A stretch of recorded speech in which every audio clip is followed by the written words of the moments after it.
नमस्कार मित्रों। अमित एक मध्यम वर्गीय परिवार का लड़का था। वह बचपन से ही बड़ा आज्ञाकारी और मेहनती छात्र था, लेकिन जब से उसने कॉलेज में दाखिला लिया था, उसका व्यवहार बदलने लगा था। अब ना तो वो पहले की तरह मेहनत करता और ना ही अपने माँ बाप की सुनता।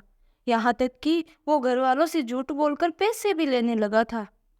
उसका बदला हुआ आचरण सभी के लिए चिंता का विषय था। जब इसकी वजह जानने की कोशिश की गई तो पता चला कि अमित बुरी संगति में पड़ गया है।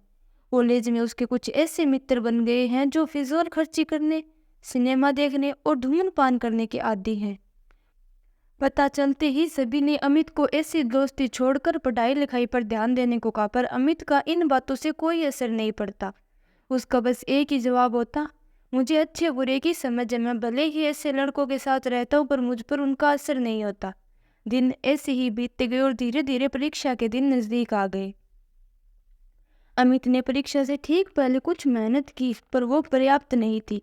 वह एक विषय में फेल हो गया। हमेशा अच्छे नंबरों से पास होने वाले अमित के लिए किसी जोरदार झटके से कम नहीं था।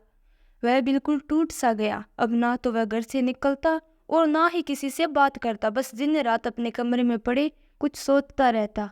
उसकी यह स्थिति देखकर परिवारजन और भी चिंता में पड़ गए। सभी ने उसे पिछला रिजल्ट भूल आगे से मेहनत करने की सलाह दी, पर अमित को तो मानो सांप सूंघ चुका था। फेल होने के दुख से वो उबर ही नहीं पा रहा था। जब ये बात अमित के पिछले स्कूल के प्रिंसिपल को पता चली तो उन्हें यकीन नहीं हुआ। अमित उनके प्रिय छात्रों में से एक था और उसकी यह स्थिति जानकर उन्हें बहुत दुख हुआ।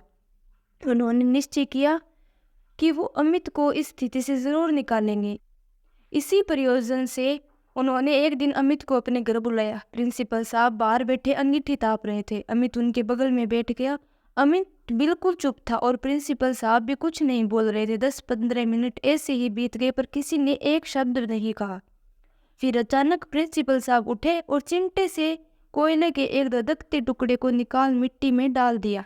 वह टुकड़ा कुछ देर तो गर्मी देता रहा, पर अंततः ठंडा पड़ बुझ गया।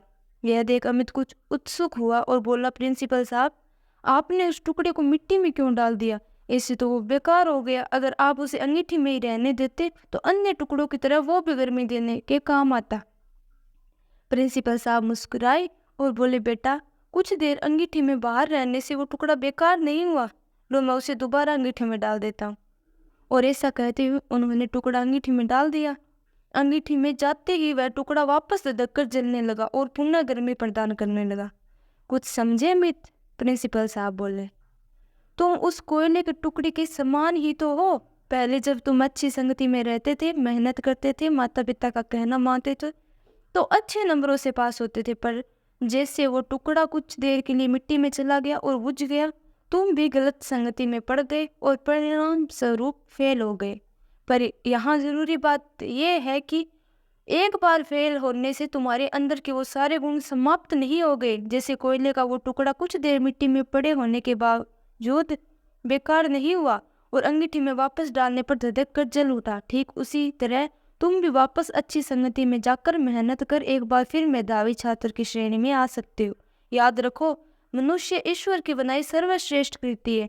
उसके अंदर बड़ी से बड़ी हार को भी जीत में बदलने की ताकत है। उस ताकत को पहचानो, उसकी दी हुई असीम शक्तियों का प्रयोग करो और इस जीवन को सार्थक बनाओ। अमित समझ चुका था कि उसे क्या करना है।